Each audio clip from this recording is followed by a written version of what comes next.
Well, first of all, if we're ready to get started today, I see some of my fellow governors up there. So good afternoon to all of you. Okay, we will be joined shortly by Secretary of Labor Marty Walsh. Earlier this year, the NGA launched 3 governor-led task forces to examine, study, and recommend action on major policy issues affecting the states and territories. This session is one of those task forces, and it's Community Renewal. And I'm honored to lead this task force with my friend from the Virgin Islands, Bryan. And I see the governor on there now. He's live with us also. Governor Bryan will be moderating the discussion portion of our meeting with Secretary Walsh today. The task force is charged with several issues that are front and center in the national discussion and could not be more important for our states. Our task force covers workforce development, broadband, childcare, and education, just to name a few. And I think without a doubt, those 4 topics right there, all of us, no matter where we're at, deal with those issues every day, trying to get better at them. All of these issues are vital to the success and wellness of our citizens and our state economies. This is even more true given the changes to work settling and unemployment that pandemic accelerated. Unemployment remains elevated. Workers need skills and businesses can't find skilled workers to fill open jobs. All while access to childcare remains a hurdle to unemployment for many workers across the nation. For our states to grow and expand our economies, we know that workforce development and training programs must work hand in hand with policies that support the needs of our workers. Just a few of the things I'd like to mention in my state, and I know every governor could get up here and tell you about all the great things they're doing in their own states, rightfully so. But I also have learned a great deal from other governors and other programs they do and how to take that experience and the qualities that they have and try to implement them in my own state. Basically, best practices is what I would call that. But I think there's something that was important to me, and I'm just going to highlight a few things here in Missouri that we have been able to do that we're very proud of. You know, we've certified work-ready communities. We have 115 counties in our state. 102 of those counties are now certified as work-ready communities for our businesses and our college kids, and to be able to prepare them for the workforce of tomorrow. Our technical schools and career centers, we're preparing for the future generations of jobs tomorrow. Needless to say, workforce development infrastructure has been a priority 3 years ago when I became governor of the great state of Missouri. You know, and trying to really implement these programs to where they really have a way, one, to be able to judge those programs, and 2, are they really working? And I think those are some of the things that we did. I think the one thing that's important as we talk through this today is how important we listen to the private sector, along with our education entities that are in our institutions or in our state, and make sure we're partnering with them. So it's not government telling people what to do. It's not private businesses. And it's not the education institutions. It's a combination of all of us sit down at the table and figure out what is it you really need, and what is it we need to be teaching, and what do we need to be preparing these kids for the workforce of tomorrow. You know, Fast Track was a program we started here in Missouri that we really did for people 25 years and older, that they can go back and get free education, free training, free school, free skills that we can now put in place for high demand jobs. We did this prior to the pandemic, and I think it's important to point it out. We didn't exactly know who was going to take advantage of this program as we implemented Fast Track in our state, but 80% of the people that went into that program were women in our state. The vast majority of them went into healthcare, and needless to say, it couldn't have been at a better time for us to implement that, not knowing what it was going to be like dealing with the pandemic. But we do know that that paid off for us, and 50% were first generational college students. So that was the good news, getting people back and starting to do that. The other thing I'm a firm believer in when you talk about workforce development, you have to talk about early childhood development. I don't think there's any way of getting around that. If you really want to change society as a whole, we're going to have to make sure that a kid at a very early age, one, gets an education, once learns the basic skills they're going to need to go into the workforce. Because if we really want to fight some of the things we all fight, whether it's crime, whether it's poverty, you know, the best tool we have is to make sure that some kid that's 3 or 4 years old today is going to have a job 10 years down the road, 15 years down the road to be able to do that. So Office of the Childhood is very important to us here in this state, and we've really developed around that. Now, I tell you all these things as we talk about this today with my fellow governors again, but I do want to highlight what's happened in this state over the last 3 years because of those basic fundamental policies that we're all trying to make sure we get right in our states. But right now, we're Missouri's first in the United States under small business wage growth. We're second in the United States for apprenticeships, fourth in the United States for manufacturing facilities. We're seventh in the United States for people wanting to come to our state, to want to come here and move. We're eighth in the United States for best places for nurses, ninth best state in the United States for military retirees, 10th in the United States for new business expansion, and 11th in the United States of site selection. Yeah, there's nothing I like better than bragging on my state, to be able to point that out. But what I do tell you that what I just told you are something we compete with every day. All states would like to be in this position. And I think by making sure we get the workforce development pieces and the infrastructures, regardless where you're at, I think those are the key to moving workforce to a new forefront. And if you look at the economy of the country and our states, we all have to have this issue. And I think when you look where we're at today, with the unemployment rates that we have, our unemployment rate's at 4.1 here in the state, but we literally are struggling to get people back to work in almost every aspect of the market. We're still trying to make sure we're getting people back to work. So the challenge long term, I do believe, goes back to that early childhood development, making sure we get kids the opportunity to get an education and we get them in the workforce. That's how we win in the long term. But for today, a lot of good things to discuss, a lot of good policy. Again, I think it's about us being on these calls today that we learn from one another. And I know I've got my good colleague, Governor Bryan, on the other side. He's ready to go, I think, Governor. So it's good to see you. So I'm going to kind of kick it over to you for a few remarks on that, Governor.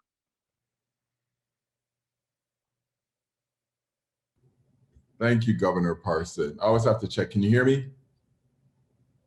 Awesome. So thank you, Governor Parson. I really enjoyed working with you here at the NGA, and I look forward to all that we will accomplish together with our fellow task force members. Great to hear that you're doing so well in Missouri, and I know that I'm seeing governors on the line here. Good afternoon, Governor Walsh, Governor Polis, Governor McKee. I know my hair has gotten much whiter over the past year of all the stresses of the pandemic and everything else. So, you know, our prayers are always with all of you as you battle all of these challenges and still have to deal with all of the issues of the day. It's great to be here with all of you at the NGA summer meeting, and hopefully sometime soon we can do this again in person. Since this task force was created about 6 months ago, we have accomplished a lot together. We've created a national vision for workforce development that we will discuss in just a moment.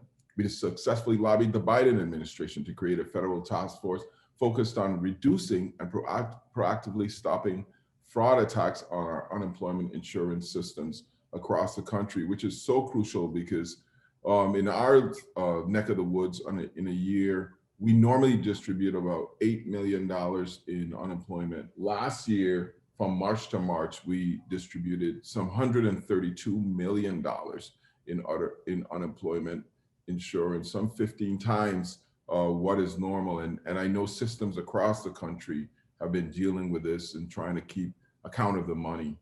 We also launched this summer learning collaborative with the U.S. Department of Education to ensure that families, students, and schools have the resources this summer to address lost learning time caused by COVID-19 and school closures. Here in the territory, we initiated the summer program as the Summer of Literacy and Learning. And doing that, we dedicated about $1.5 million to each of our community foundations in our districts to give nonprofits and other educational entities the ability to apply for grants and work on students who need that extra tutorial, whether it's numeracy or literacy, and also to give them some exposure as they've been locked away for the last year, to allow them to mix our beautiful islands experience with learning to help improve their grades.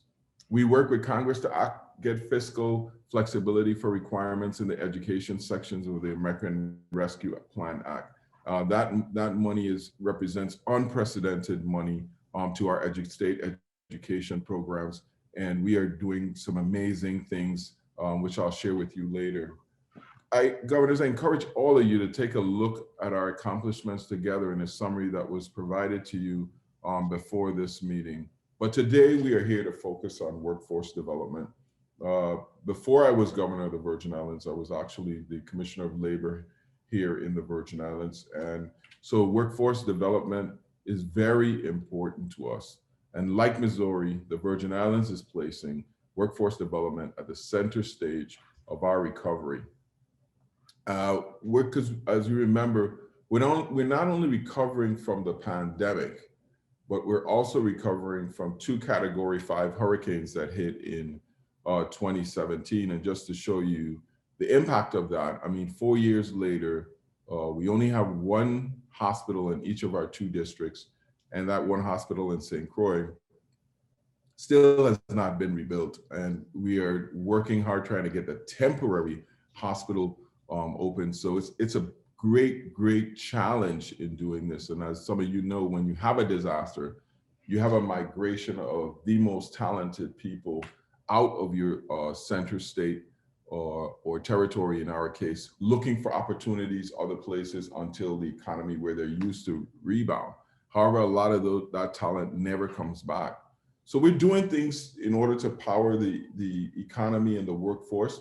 Like Governor Parsons, we do believe in early childhood, and we have a program from the cradle to the grave, pure education. And one of the key things that we did in terms of supporting this education and workforce drive was to create a free tuition scholarship to the university for all students that graduate from Virgin Islands high schools, whether public, private, or parochial.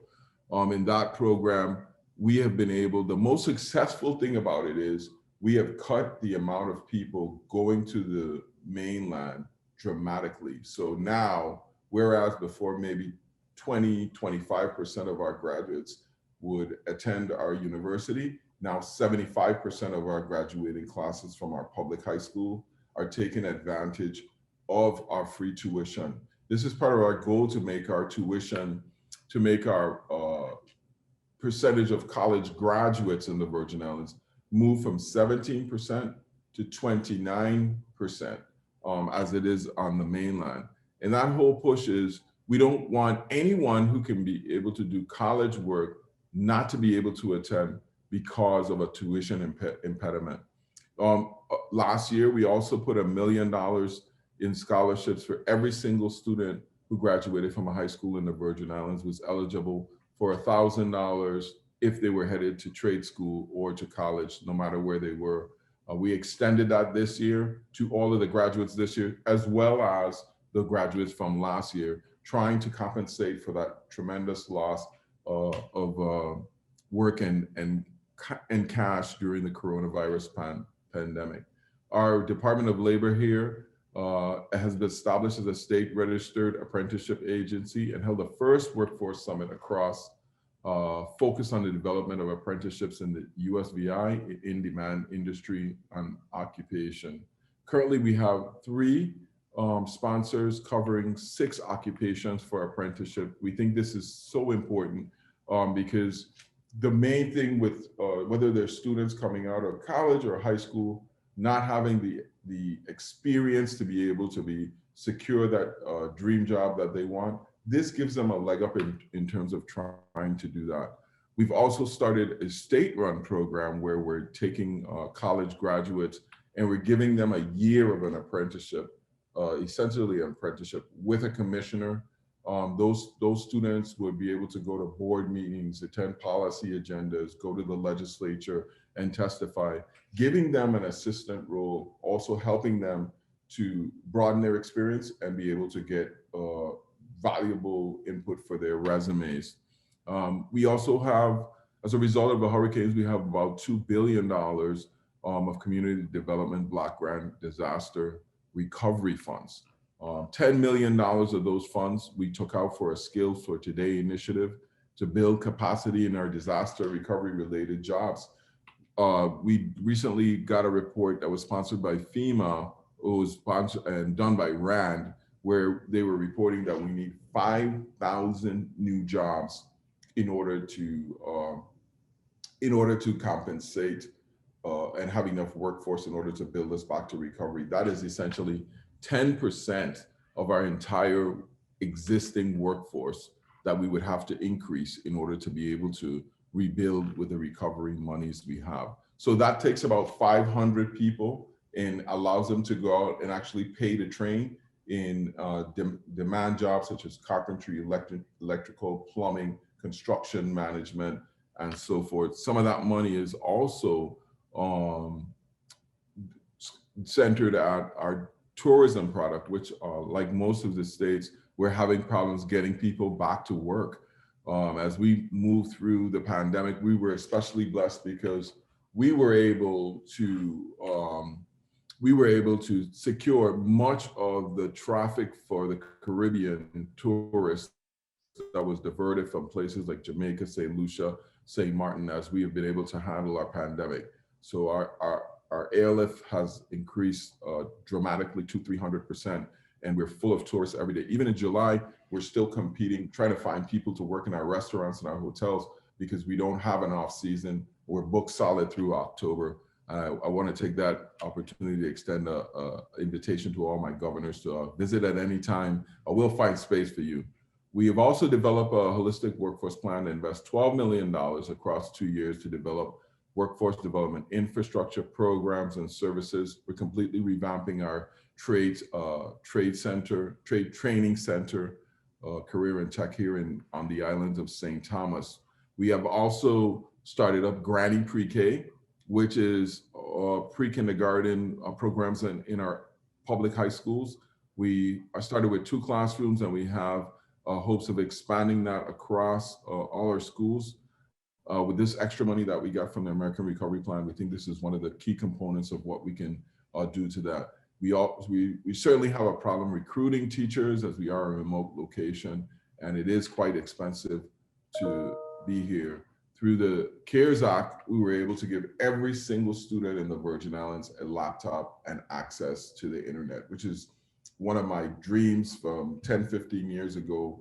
Good COVID, bad COVID, we were able to do this and be able to arm students now who have this. We have another project where we're trying to get 5 megabit bandwidth into every public arena neighborhood that we have for free.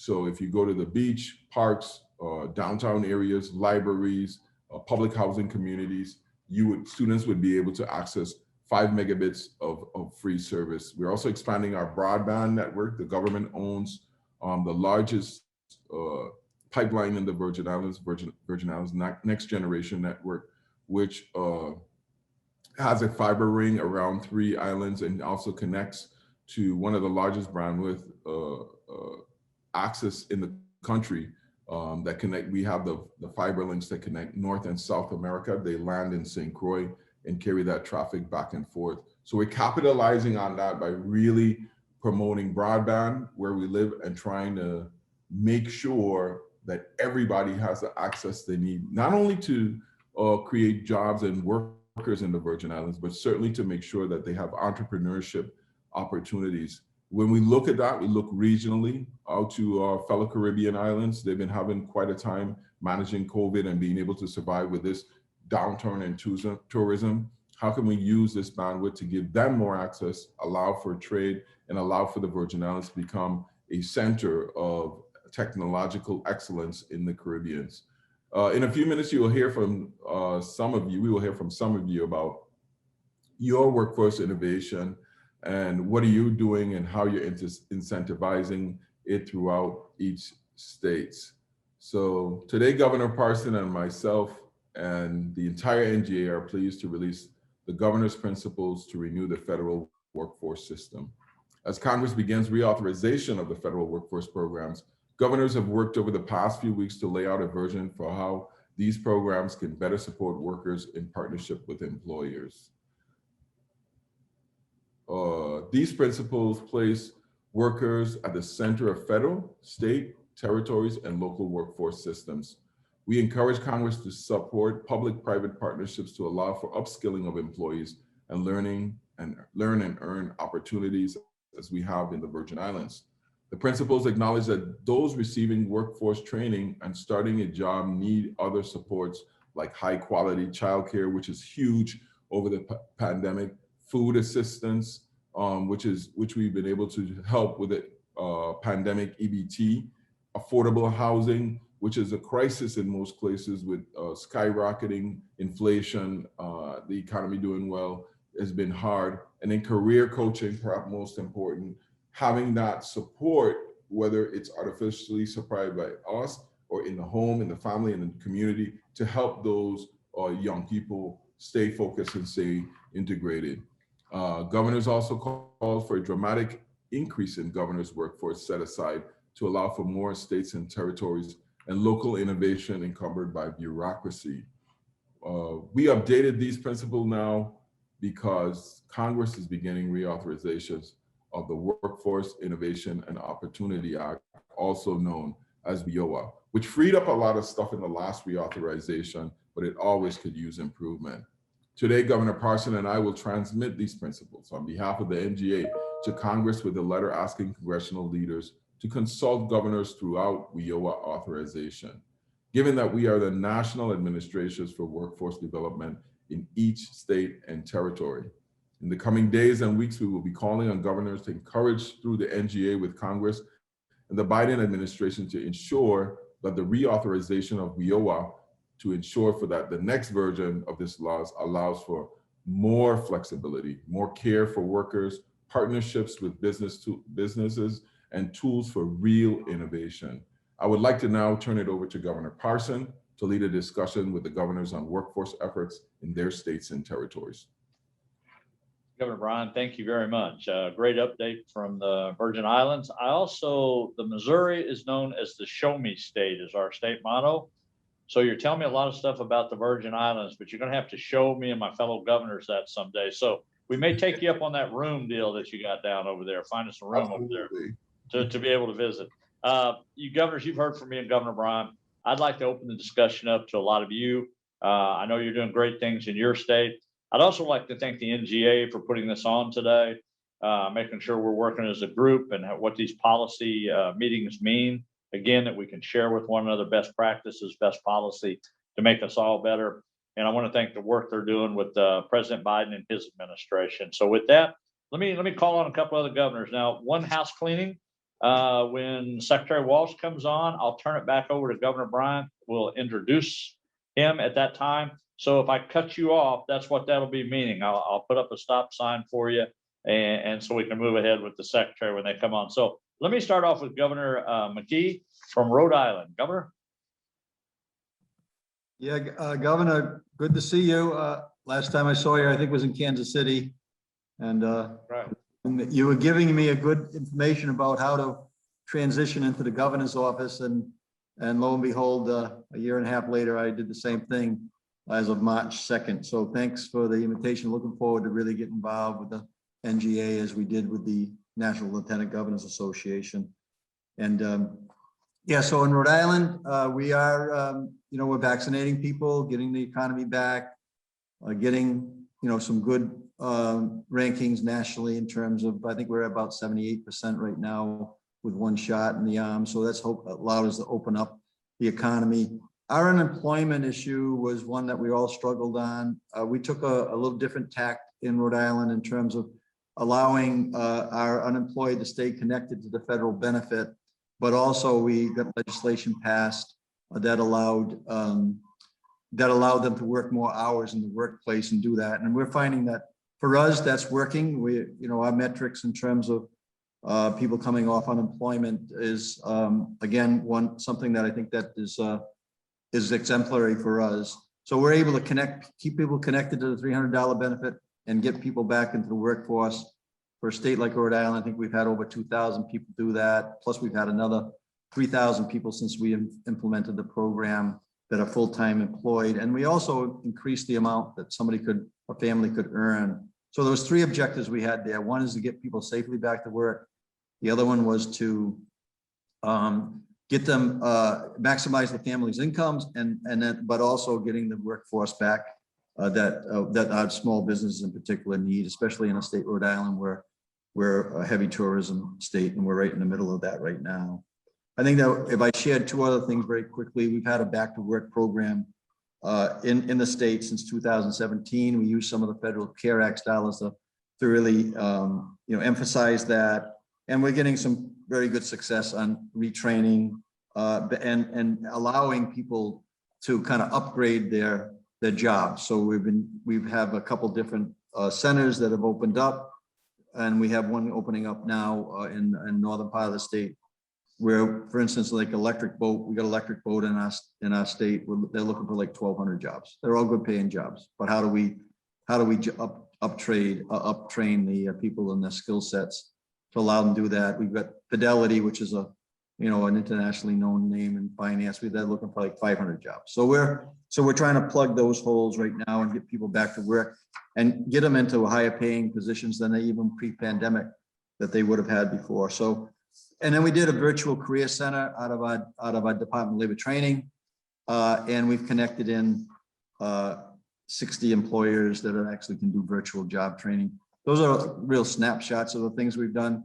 And we've really worked, you talked about best practices, Mike. We talked about small businesses.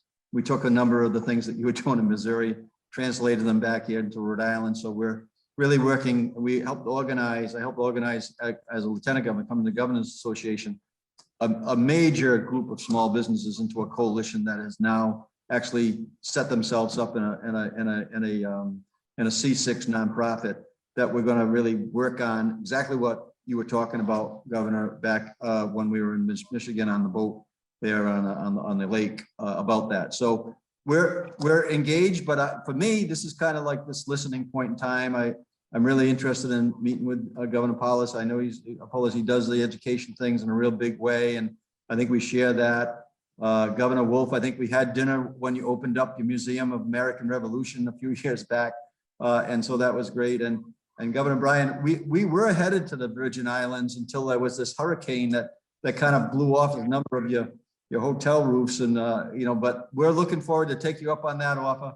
At the time, I think it was Lieutenant Governor Potter that was working with us, but I look forward to hearing what's going on and getting engaged in the NGA. So thanks for having me here to give you a little overview.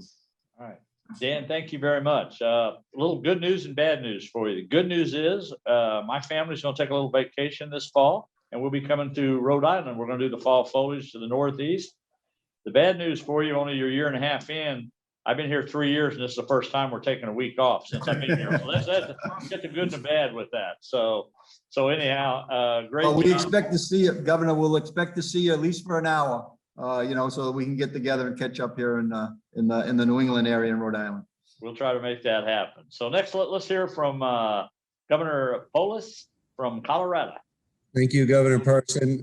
We're really excited to convene on this topic. We've really been focused on breaking down silos in workforce preparation, community colleges, 4-year colleges, workforce centers, school districts, occupational schools. So there's been a lot of silos, and it often is to the detriment of the person trying to navigate it. We have made a priority for some of our Rescue Act money and CARES Act money for workforce preparation. We're sending a lot of money down to locals, $17 million to local workforce development boards that know the needs in their community. State level innovation for workforce, another $17 million. We also have focused on really being thoughtful about an interim process where we're working with our legislature on a placeholder of $100 to $200 million from the Rescue Act that we're going to use as one-time transformative investment in workforce preparation. We've really been proud of dual and concurrent enrollment in our schools. We have many high schools in our state where students graduate with an associate's degree when they graduate high school in 4 or 5 years. We also just signed a bill that effectively holds districts harmless if they can graduate kids in 3 years. They don't lose the funding for the 4th year because they had a disincentive they want to keep them all 4 years for the funding. So we're going to see more 3-year programs and 5-year programs in our high schools. 5 years including associate's degree, often 4 years including associate's degree, but the 3-year programs can get kids moving on quicker. What we're really trying to do is make sure that, especially for kids who aren't going on to 4-year colleges, that with their high school degree, they're also getting some sort of certification, skill, associate's degree, vocational license that helps them earn a living, and not just in the minimum wage economy, hourly economy, but a professional position with good prospects to prepare them for success. So that's really what we're doing here. We're also observing, I think a couple governors talked about the UI side. We are a state that did a bonus to return to work. Effectively, people got $1,200, half payable after 4 weeks, half payable after 8 weeks if they left the UI roles and got a job. And about 22,000 people took advantage of that. The window just ended. We will be paying it out after 4 weeks and after 8 weeks, but I think it was successful. I think both, though, I think with another point, and it's important to make, I mean, for states that have ended the $300 plus up, for states like ours that are doing bonuses, this workforce issue is not just economic. I think that's a misread of it. It's really about people just coming out of the pandemic, having different priorities in life, making different decisions about the work-life balance. I wish it was as simple as saying, you're not getting $300 doing this, or you're getting $1,600 if you're doing this. That absolutely moves people on the margins. There's no questions. Both of those can have an impact. But I think that, what we're seeing is just as much psychological and social as it is economic. And I know that other governors are facing that too, especially in hourly industries like restaurants, hospitality, retail, where they're particularly having a hard time filling up. We're also beginning an initiative to get retired seniors back in the workforce, people in their 50s and 60s, even in their 70s, but mostly 50s and 60s. And what a great opportunity to go back to work 20 hours a week and, earn 15 or 20 bucks an hour and do that for maybe a year or two and have a greater retirement. So we're just beginning those communication efforts as well to sort of reactivate folks that might have retired and not plan on working, have a pension, but are appreciative of the opportunity to get some extra money. All right. Thank you, Governor Polis. Good job. One of the things I just want to echo what he said is when I talk about our work-ready programs we have in this state, it's the same program with these high school kids, making sure you're giving them training for the workforce, but two, that you're partnering with those people in the private sector to know that you're doing that so they can go out there and reach out to these kids that are coming out of high school or they need that training program. The vast majority of our kids in our state will not be going to a university. They may be going to a training certificate or more or community colleges.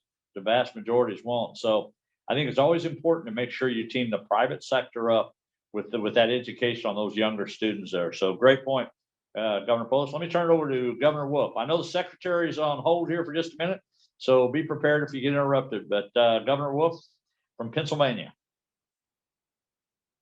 Well, thank you very much. I appreciate being able to talk, but I would like to echo Governor Polis. I think what we're seeing here is very different from what we saw last year in terms of people coming back to jobs they were temporarily laid off.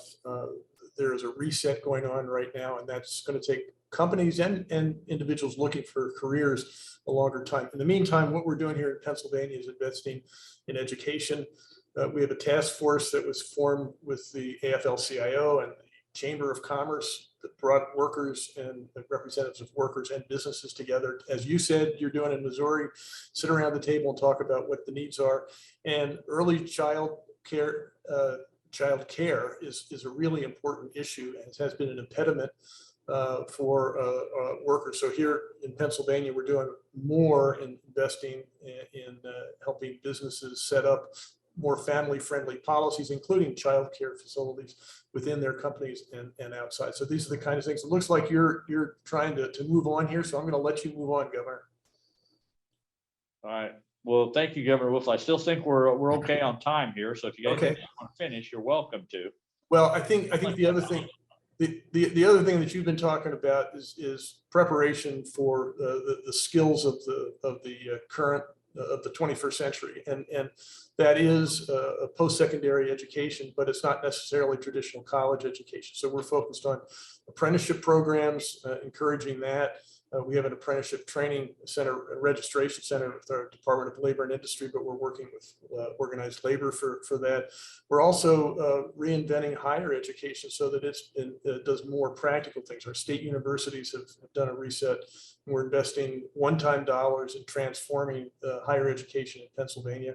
We're also making sure that we're doing everything we can to make higher education, whether it's for career technical education, or traditional college education, more affordable. We want to have affordable education. We want it to be relevant to the needs of the 21st century, and we want it to be continuous. We want lifelong learning, and that's what we're trying to do in Pennsylvania. Education is the key, I think, to a healthy economy, and that's where we're directing our investments. All right, thank you, Governor. I think we're still waiting on Secretary Walsh to come on. Is that correct?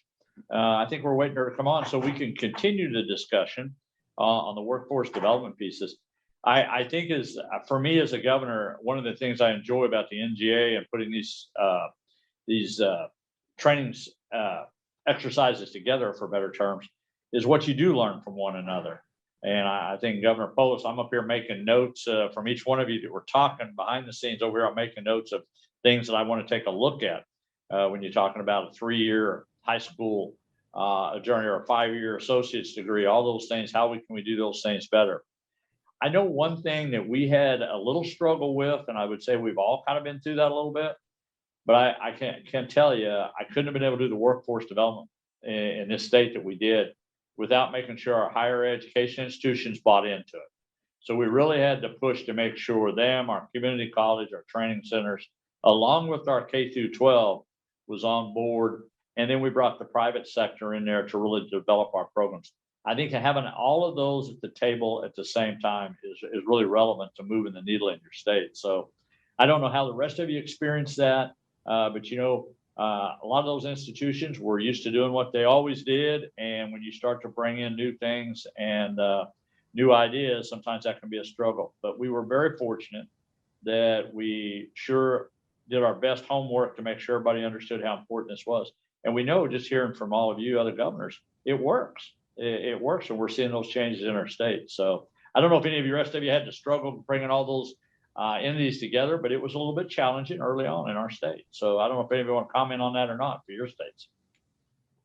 Well, for us, we own the university. I mean, we have the governor actually is an honorary member of the board, so it was very easy for us. It was only one university to kind of get them on board with what they're doing. Plus the fact that they lost tremendous amount of money this year, and they were looking forward to us helping them out with our education fund and really supporting that. It's especially concerning getting all of these entities like Governor Polis said and breaking down the walls. We are already having problems with labor across the country, and the president has a $1.3 trillion infrastructure plan. I often wonder where it's coming from. Governor Bryan, I apologize, but I'm going to have to put you to work because your next job is to introduce the secretary. So my apologies for interrupting, but he is online, so I'm going to turn it over to you for that introduction.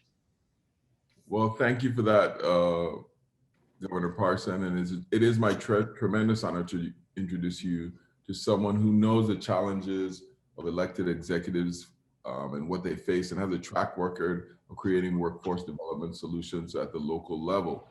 As mayor of Boston, he created over 140,000 jobs and helped secure paid sick leave and paid parental leave. He established universal high-quality kindergarten for all children and free community college for low-income students. The Honorable Martin Walsh, United States Secretary of Labor, is a national leader in the response to COVID-19, and his work early in the pandemic to pause construction and establish safety requirement has been lauded as a model by both unions and employers alike. As mayor, he worked to ensure equitable access to citywide services. He worked with businesses and community leaders to promote high quality development, and he created a program called Building Pathways that has become a model for increasing diversity. As we are short on time, but without further ado, I introduce you and welcome Secretary Marty Walsh. Thank you, Governor Bryan. I appreciate that introduction, and thank you, Governor Parson, and all the governors on the call today. Governor Wolf, it's good to see you again. I was with Governor on Sunday, excuse me, Saturday. I don't know where my governor is. I'm not sure if he works full time up there in Massachusetts or what he does, but I'm gonna text Charlie Baker in a minute and say, listen, you got to get your ass on this phone for these calls. I was talking to him last night, but let me just say thank you to all of you for the work you've done. This has been. I was mayor of Boston March of last year, and I worked very closely with Governor Baker. There was really no space at all between us during the pandemic, and just thank you for what you've done. I mean, it has not been easy. I know that you've done a lot of things. Governor Parson, I want to say to you, you had the great insight to hire the McChrystal Group in your great state, as I did in Boston, to help us with the pandemic. But I just want to say thank you for this last year. It's been really, really, really difficult year. Just my background real quick. I was a member of the Massachusetts House of Representatives from 1997 to 2013. So obviously I know the legislative process. I got elected mayor in 2013 to 14, got sworn in. I spent 7 years as mayor of Boston. And then I also have been Secretary of Labor now I'm in my fourth month, and really working as a person who is a legislator who worked across the aisle all the time. I had my disagreements. We had disagreements as Republicans and Democrats, but it was always on the floor. It was never personal. And then when I became the mayor of Boston, Charlie Baker got elected a year after I became mayor, and we have a true friendship today. And we had a true friendship our whole time there because we put people up front and up front always. I came down to Washington with the hope of being able to bring some of that bipartisan spirit with me as Secretary of Labor. And last week, the president was able to negotiate something that I know every governor in America is pretty happy about, a $1.2 trillion economic largest investment infrastructure in history. It's important for us. It's the biggest investment ever, as you know, in public transit, and the biggest investment in clean drinking water, in broadband access, in things that you care about that as governors and as a mayor, former mayor, that I care about.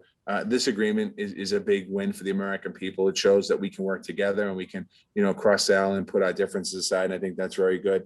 It's also an important piece of legislation. It's becoming legislation for rural communities in our country, and making sure that rural communities also feel the investments, and making sure that people are understanding. You know this better than I do as governors that represent urban and rural and suburban areas, making sure those investments happen. These investments also go hand in hand with the president's Build Back Better agenda. This agenda includes things that are essential to economic success. I'm in California right now. That's why I'm trying to make this work.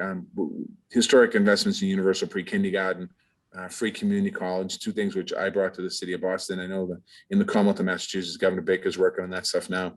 High quality care for every family, home-based care for elderly parents, adult children, disabilities, boosting wages, research, development, and breakthroughs. We've seen all this stuff this year. You've seen, I should say, all this stuff this year, these different areas that have been hit so hard by the pandemic, and the vulnerabilities that our communities have and that our people have in these different areas. Economists across the board certainly agree that these investments will generate strong, sustainable economic growth for years to come. And the way the president wants to pay for this is by no one earning under $400,000, which is a good thing as we move forward. And obviously, talking about taxes as governors is always a tricky situation. It's not easy, but again, it's about an investment in the future of America, a future of your constituents. And so I look forward as we move forward on. I know that many of you are focused today on workforce development, and that's something that I'm focused on as well. It's a key part of our Build Back Better plan. A couple of weeks ago, the Department of Labor awarded $130 million in grants to 15 states to develop and modernize and diversify registered apprentice programs. Again, I know workforce development is key, as I took many votes as a legislator to support workforce development grants from the federal government. And as mayor of the city of Boston, I put a big emphasis in my office on workforce development because of the emerging industries that are coming into our areas, and making sure that that's the pathway out of poverty, by making sure we have these good, strong programs that are there so people get trained in them and have opportunities for success. So I look forward as we continue to move forward and working with each and every one of you. We're focused on one, making sure that these programs lead to good in-demand jobs, and two, increase equity in these programs for underrepresented workers. The fiscal 22 budget request, I have a hearing next week in front of Congress. We're working closely to reauthorize the WIOA Act, making sure that gets and I know that a lot of the states obviously depend on that. So we're going to continue to work on that. We want to continue to invest in training programs and make sure that we can get Americans into high quality jobs, fast growing sectors like public health, childcare, manufacturing, information technology, clean energy.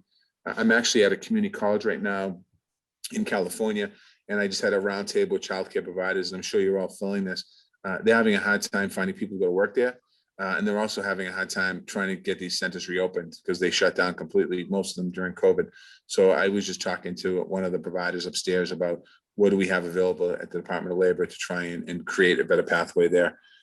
So I just want to end with, listen, I appreciate the support. I appreciate your willingness to really coming out supporting the president's infrastructure plan. I appreciate that. I know he does as well. And I want you to know, as governors, my phone is always on for you.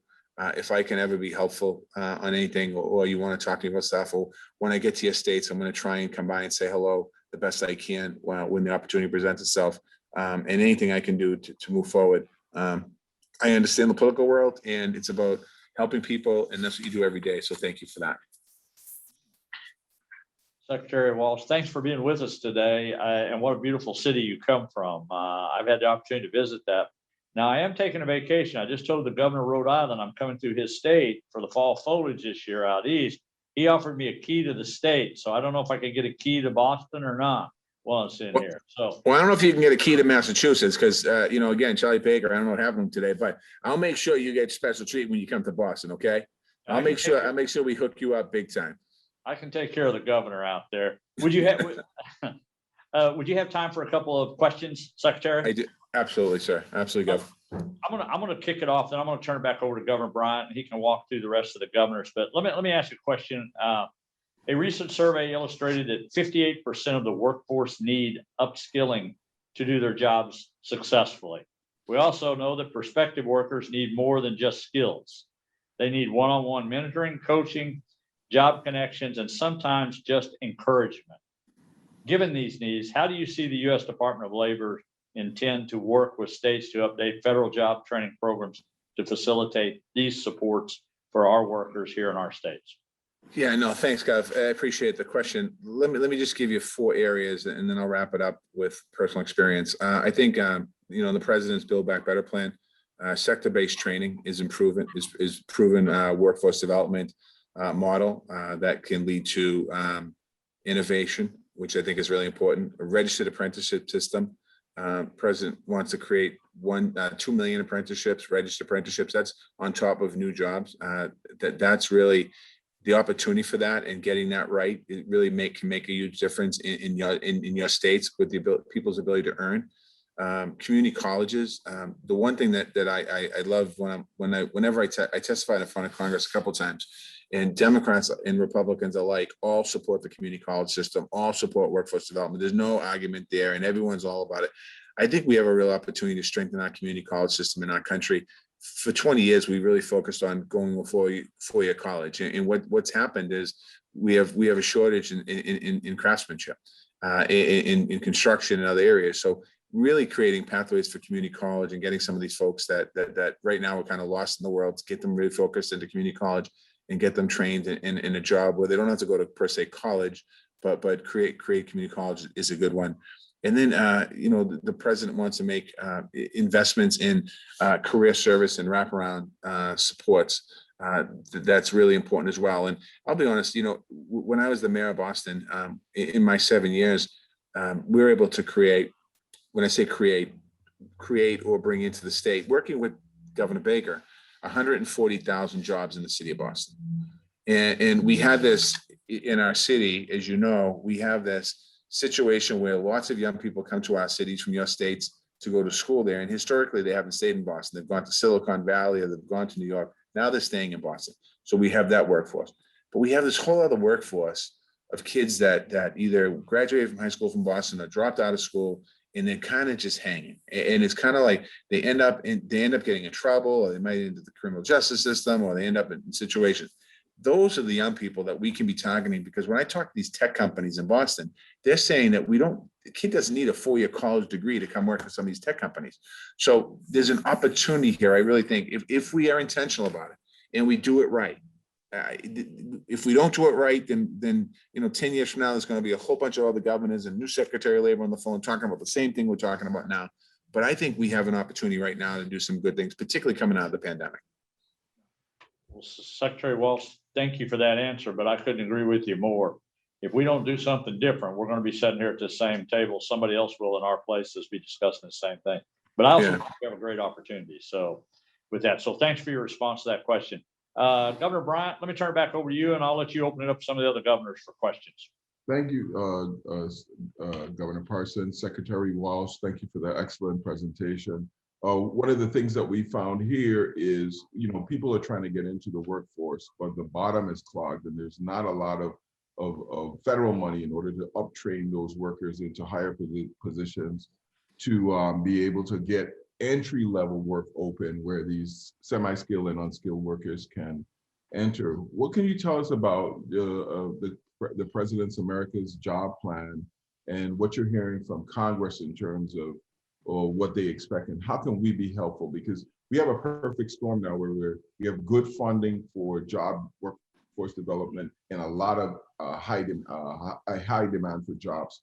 What are they saying, and what do you expect? Right now, the bipartisan piece of this is around the physical infrastructure, which is great. And the conversation really hasn't gotten too deep into having workforce development on that side of the aisle. But I'm pushing. I'm calling senators. I'm calling congressional folks now to make sure that those job training dollars get into this bill, because all these jobs that are going to be created, quite honestly, some of them entry-level job as well in construction, we need to make sure the job training money is there, number one. Number two, completely little off track than what you just asked me, but one of the areas that I represent now as Secretary of Labor is Job Corps.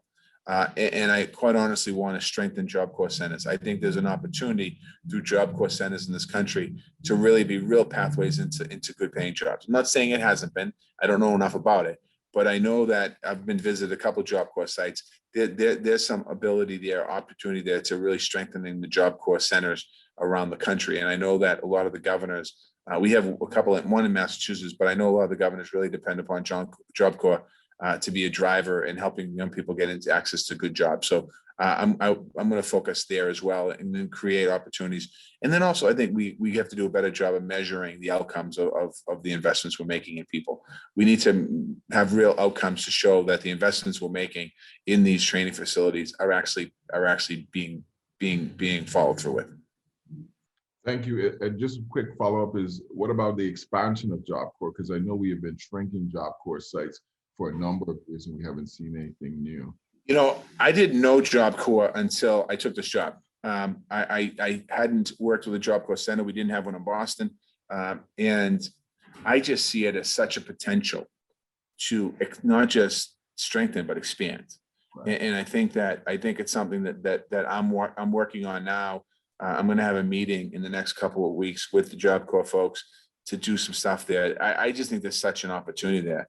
And I don't think I'm wrong. I mean, I think about it as, if you can't get into a trade, you can't get into an apprenticeship, and if your school isn't offering apprenticeships, there's an opportunity with Job Corps to do something great. No. Governor McKee, do you have any questions for the Secretary? Thank you for that, Secretary Walsh. Yes, thank you, Secretary Walsh. And on the community college issue, former Governor Raimondo, now Secretary Raimondo, started the college promise. The budget that forward made it a permanent junior community college tuition free for any high school graduate in Rhode Island.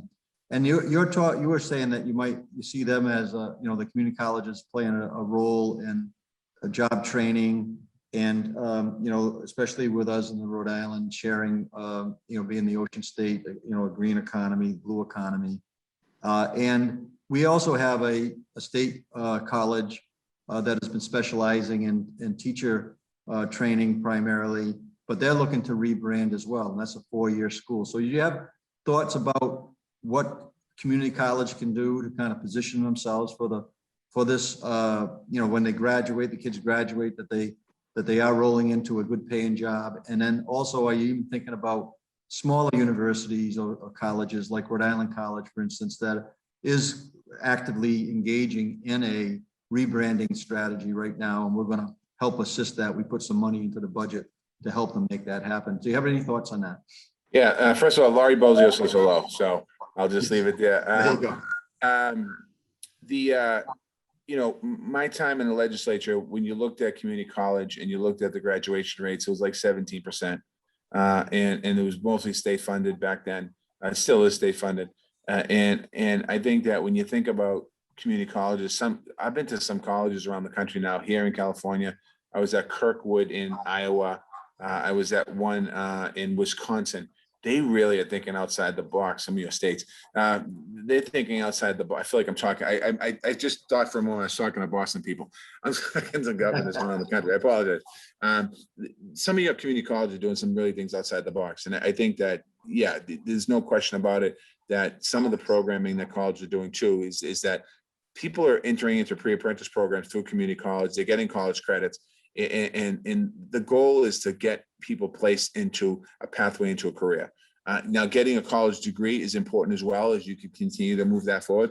But it really is about creating a pathway into getting a college, either a career or a diploma. So I think there's a huge opportunity and huge potential in doing some of these training things. I haven't been focused per se on the colleges yet per se. I mean, that's probably a space that we can work into, particularly the smaller colleges. I know in Boston, when I worked, Roxbury Community College and Bunker Hill Community College, but some of the smaller colleges I work with as well, as if they were a community college, but they're not. They're a college or university, but they need the help as well. So there's all kinds of opportunities here. Thank you, Secretary. Looking forward to meeting you here in Rhode Island. Yeah, I have to come down to Rhode Island and sit down and talk to you at some point. Excellent. Thank you. Thank you, Governor, and thank you, Secretary. I just want to stick in there that you're totally welcome here in the Virgin Islands, where it's 4 degrees all year long. Governor Polis? Thank you. You're also welcome here in Colorado. We're going to be working on setting up a call with you for next week for some Colorado specific stuff. Just 2 things generally. One is, as you know, a lot of governors are sort of struggling with the deciding on the $300, UI plus up. And our approach here is, if it's money you're giving us for that, we're not going to turn it down, but we'd much rather have flexibility for other things, like shoring up our UI trust fund to prevent future payroll tax increases or other labor related things. But, we're not going to look a gift horse in the mouse. But if there's any way to give us flexibility, instead of just turning down that plus up, we do something else with it. That'd be great. Second thing I just wanted to ask is maybe you can highlight a few of the things in the upcoming infrastructure or family act bill that relate to labor that we should be excited about or watching for as governors.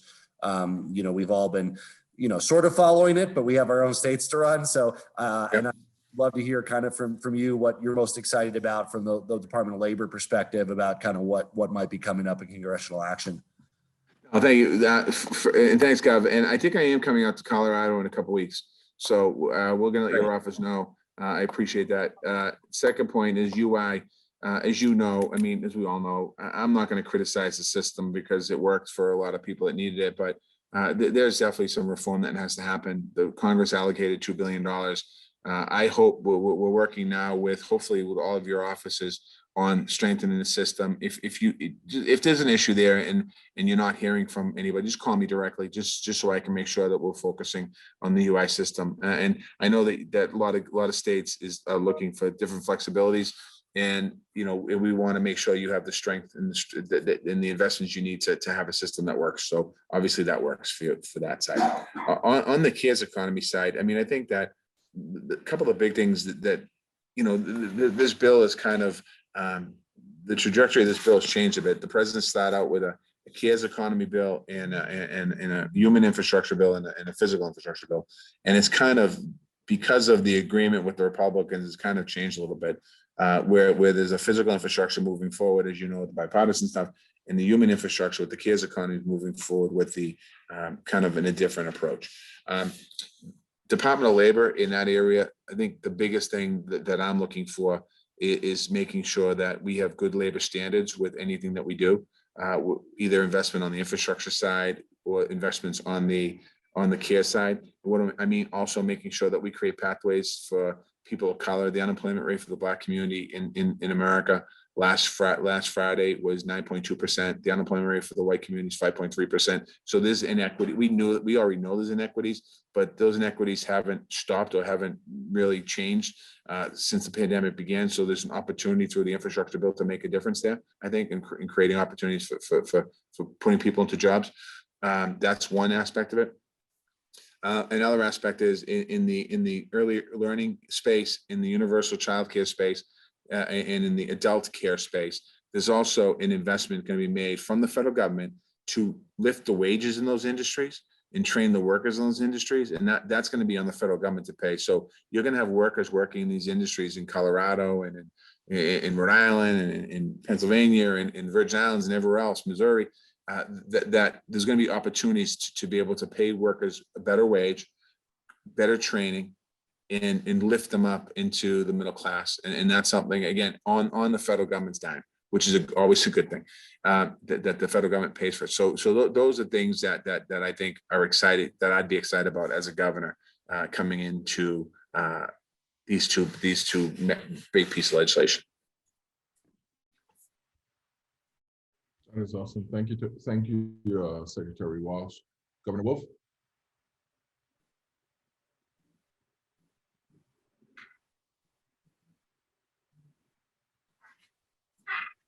I'm sorry, it took me so long to unmute here. I first of all would like to say Secretary went to a Phillies game Saturday night when he was here in Philadelphia, and the Phillies actually won, which is really a wonderful thing. So I want to thank you for that. That was great. I know we're out of time here. I just want to leave you with we're really focused on workforce development as a training issue. In Pennsylvania, we have found that it's also a child care issue. And it's a mass transit issue. And those things transcend the silos of the Department of Labor. But it's going to be important that I think in places like Pennsylvania, states, but also at the federal level, that you break down those silos. How are you going to be working with your colleagues at the Department of Transportation, Department of Education, to try to maybe make sure that the things that, and maybe the Health and Human Services as well, to make sure that people, the impediments, the roadblocks to getting a job and holding a job and having the confidence that their children, their families are going to be well taken care of. How can we break down those silos so that those things allow for workforce development? Yeah, we're having those conversations right now. I mean, before anything passes, and I think that's key. And one of the partnerships that I've really focused on is with Secretary Raimondo from Commerce, Secretary Cardona from Education and Labor, and really creating an opportunity, because, you know, obviously commerce, where the jobs are, where the companies are, education, where the education piece is, and labor, where the labor side is, and really working across agencies. So we spent a lot of time as cabinet secretaries talking about making sure there's smooth transitions and moving forward here. So it's not like we wait till the money passes and then we have the conversation. Our teams are beginning to integrate into each other to be able to keep these issues at the forefront. Well, thank you so much, Secretary Walsh, for this discussion. We really value your time and appreciate your answers. Just always remember that we are here to push your agenda forward. As we know, you know how it is to be in the trenches in the States. So anything that you need, please reach out to us. I'd also like to thank my fellow governors. I know we're way over time here, but it has been a great conversation. So thank you all for joining us today, and we look forward to more conversation in the coming days.